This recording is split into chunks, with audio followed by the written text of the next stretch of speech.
Sasstastic Life with hosts Tricia Rivas and Wendi Frederigo. Hello, everybody. Hello. I'm Wendi. And I'm Tricia. And we are thrilled to be here tonight. We got to attend one of the practices earlier this week, and it was so heartwarming. We loved the lesson. It was just really, really cool. And I feel like the lessons they learn is something that all of us could use in life. Yeah. I do have to say, though, I had left early and you had to run. Yes. I did not wear tennis shoes. I thought we were just going to watch. Yes. And then one of the girls asked me if I would run a lap with her. Yeah. So I did 3 laps in my Vans, Yeah. which, it was great. It was Little fun. does she know I was in the car watching her and videoing. So She probably told her, ask that lady to run with you. So as we were preparing for tonight, my youngest daughter is going to be graduating in May, and my husband, Jason, is our Mr. Producer. raise your hand, Mr. Producer. There he is. He's the magic behind us. He makes us look and sound good. Yes. And he is the keeper of the family photos. And we came across some photos from 2007. So Tricia was going to run the Des Moines Half Marathon, and I wanted to be there to support her. And I thought, well, I'll just do the 5K. Now, I am not a runner. I cried in PE when we had to do the mile. I was always the last person, so running was not my jam. But I thought, I want to support Tricia, and I want to see if I can do a 5K. So I crossed the 5K finish line, and then I was able to be there for Tricia when she crossed. And so tell us, what do you feel like you got out of that half marathon experience? There is such a community around running, isn't there?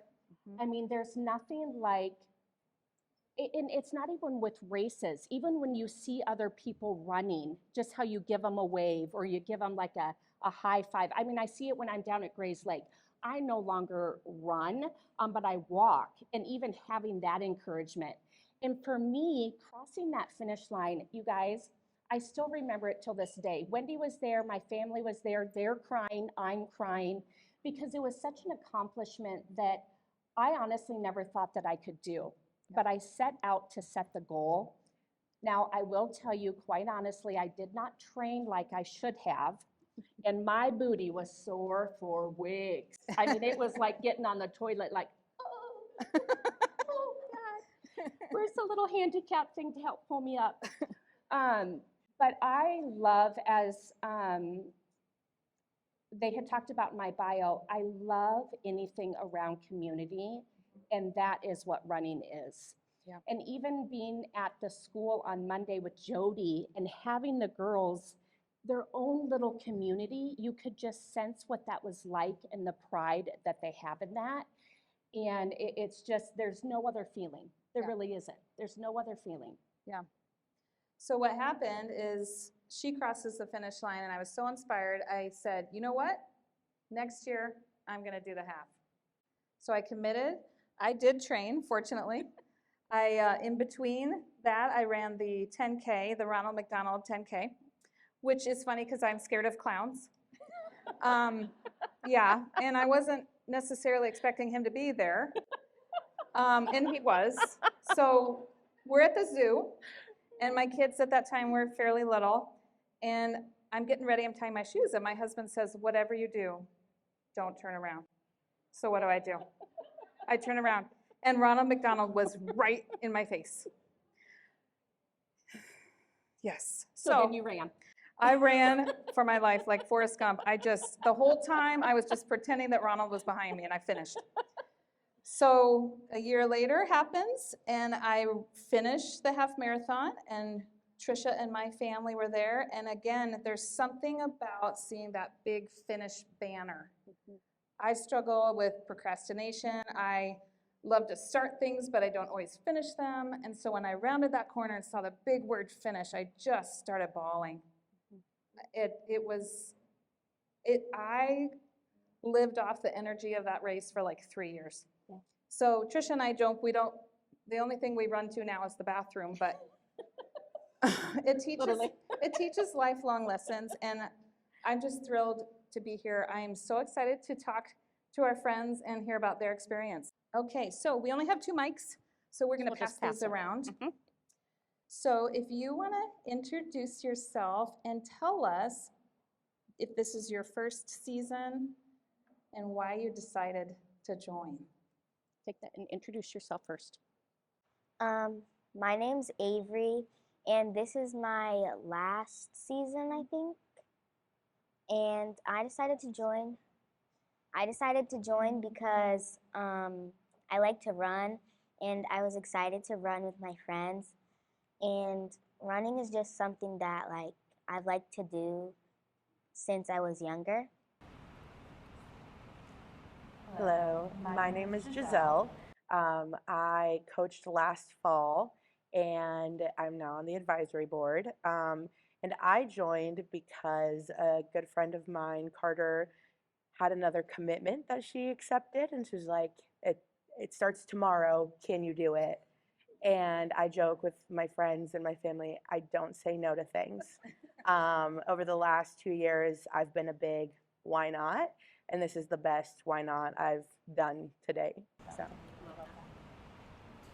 Hi, my name is Esmeralda, and I joined Girls on the Run because I thought it would be a nice something to try something new, and because it's positive, and I like to run and to meet new friends and people, and yeah. Hi, my name is Amanda Arnold, and I am actually a parent of a Girls on the Run participant, Charlotte. Raise your hand. This is her first year, and I enrolled her because I had some friends who had older daughters who had gone through the program, and they just spoke so highly of it and talked about how their daughters built confidence, and that was something I was looking for my child. And I'm also the operations manager for Ivory House Photography, and twice a year we pick a nonprofit in the area to support for our $100 headshot campaign. And we usually pick nonprofits that support women in our community. And as my daughter gets older, I feel very strongly that we need to be supporting programs that are supporting the young women in our community. And so I advocated that we choose Girls on the Run. So we actually took these beautiful pictures that you see.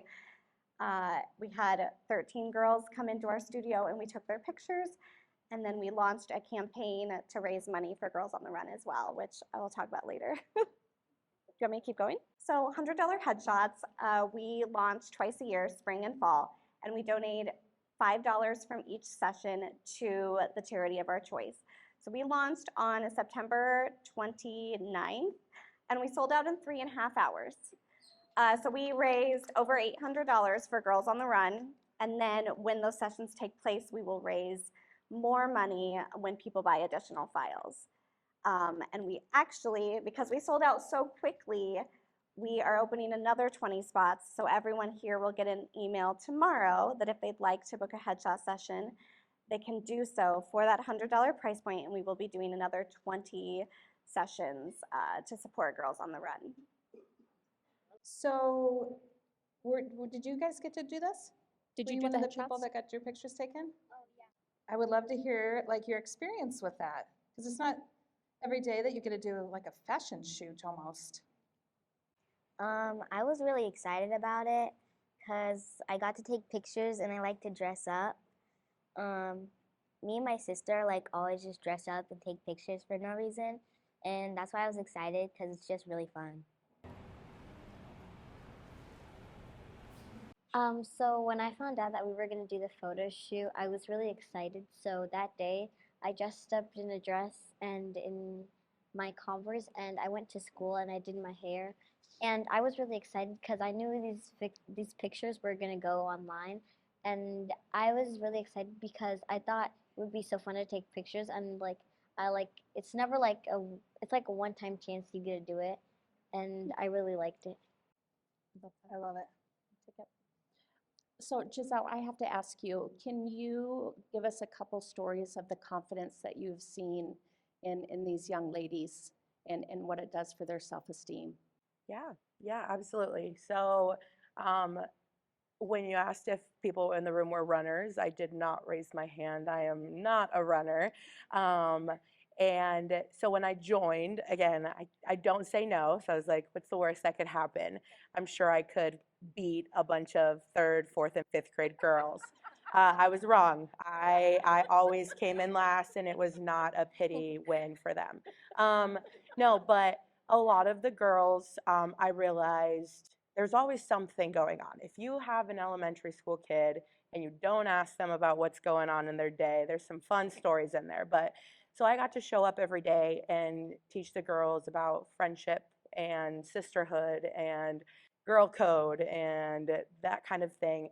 But what I didn't realize is along the way, a lot of the girls for the first time saw themselves represented in somebody that didn't look like them. And that has always been a really big part of my core values is being in a room with people that don't look like me and not being afraid. And so when the girls would come up and say, you know, I'm not skinny, I can't run. And I would say, if Miss Giselle is doing a lap, you're doing a lap. And part of the Girls on the Run is you don't have to sprint, you don't have to run, you can dance, you can jog. We would joke that you could crawl to the finish line, but you're gonna finish, and we're all gonna finish together. And I encouraged them the entire time, thinking everyone had their buddy already lined up for the 5K. So I was like, oh, I'll be at the finish line cheering them on with my hand warmers. The week before the 5K, one of the girls in our group didn't have a buddy. Her parent had to work, and she was from a single parent household, and really resonated with me. I was able to see a lot of my own childhood through these girls. And was able to show them that as you get older, things start to change and the little things don't matter anymore. And you can overcome adversity. And a lot of my life has been filled with adversity, and not because, but for the adversity, I am who I am today. So ended up running. I joke with my friends that I got bullied into running a 5K, my first 5K ever, by a fifth grader, and it was one of my favorite experiences ever. She did absolutely ditch me and lapped me, but I told her, keep on going. You run fast, keep going. And there were girls along the way who were at my pace, and I got to encourage them. So when you talk about community, I saw that. Girls who didn't know my name, who didn't know that I was a coach, were encouraging me, and the people on the sidelines. So it was a really beautiful way to see really our entire city come out and cheer us on. And I did finish, and she was waiting for me at the end with my medal. So it was beautiful. Yeah. So it sounds like they're teaching you a lot also. Absolutely. Yeah, I learn every single day from the young women in the program. And I also have learned to listen and to validate all of their experiences, because as much as we think fifth grade can't be that bad, if you really take the time to try to transport yourself back to being a fifth grader, for me, a fifth grade girl, it absolutely can be that bad. So just take the time and listen, and make them feel like they're seen. What difference have you seen, or what conversations do you have when your daughter comes home from the I have practices? loved getting to see her excitement when she comes home and shows me the tallies on her arm that list how many laps she did.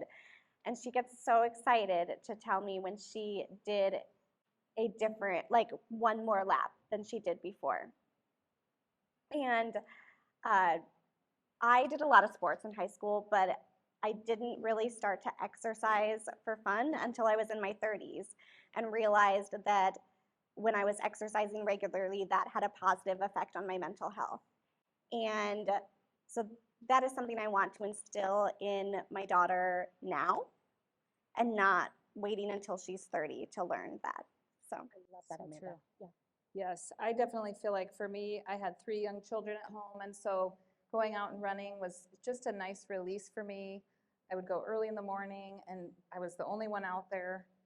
It was just, it's so good for your mental health. I think that's really important to point out. So tell me, what are you most excited about for the race? Do you have a goal? Do you guys set like a goal as far as how fast you want to run, or do you not worried about the time? What are you most excited about? I'm excited to like do the activities before the race, and I'm excited to get to the finish line because me and Esme, we always like meet in the middle of the race, and when we both get to the corner, we like to sprint. So one thing I'm excited about is the 5K and also the practice because we're running 15 laps around our like on the back of our like playgrounds, and I'm excited to run with my friends, especially with my running buddy, whoever I get. Um, I've loved having like new experiences with like running with different kids and stuff, and it's cool how like different people than me run, and it's like it's not just one school runs and different people. So, ladies, I have to ask you, what advice would you give to your friends that are maybe afraid to run, or they're maybe thinking about joining Girls on the Run? What would be some advice that you would give them? I would tell them that I think they should join Girls on the Run because it like helps you become more confident about yourself, and it can help like be just like exercise in general, and it's just really fun. What I would tell like people at my school or at like different schools or in general people here, I would just tell them just like join it.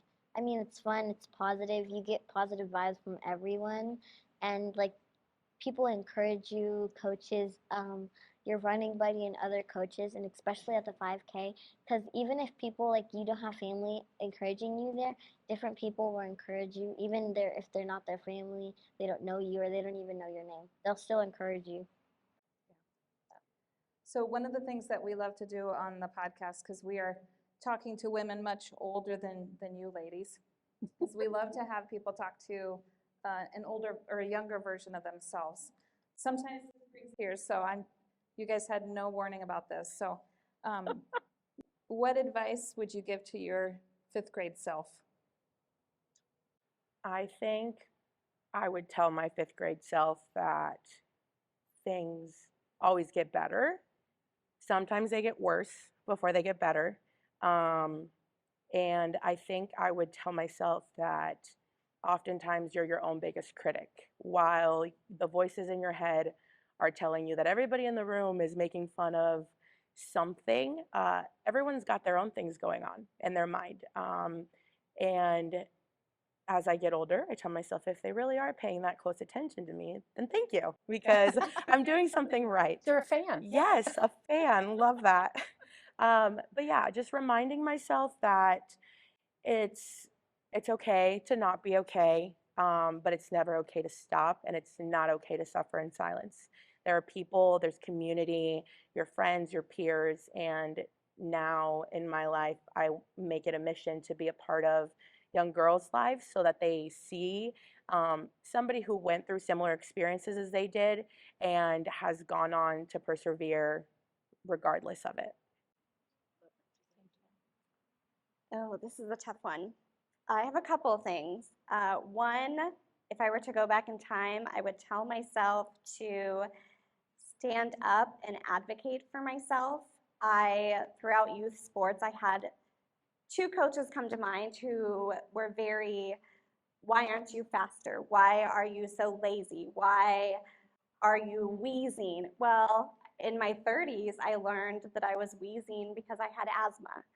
And I went through almost 20 years of athletics with undiagnosed asthma. So one thing I would go back and tell myself is to stand up and advocate for myself. And then the second thing is to tell myself that everything's going to be okay. I spent a lot of energy worrying about the future as a younger person, and a lot of that energy was wasted. The amount of things that just resolve themselves without your worry has just been amazing. So I would tell myself to advocate for myself and that everything is going to turn out pretty well. Well, thank you so much, ladies. Thank you for being brave and for coming up here and sharing your story. And the best of luck at the 5K. So thank you. And thank you so much for having us this evening also. Thank you.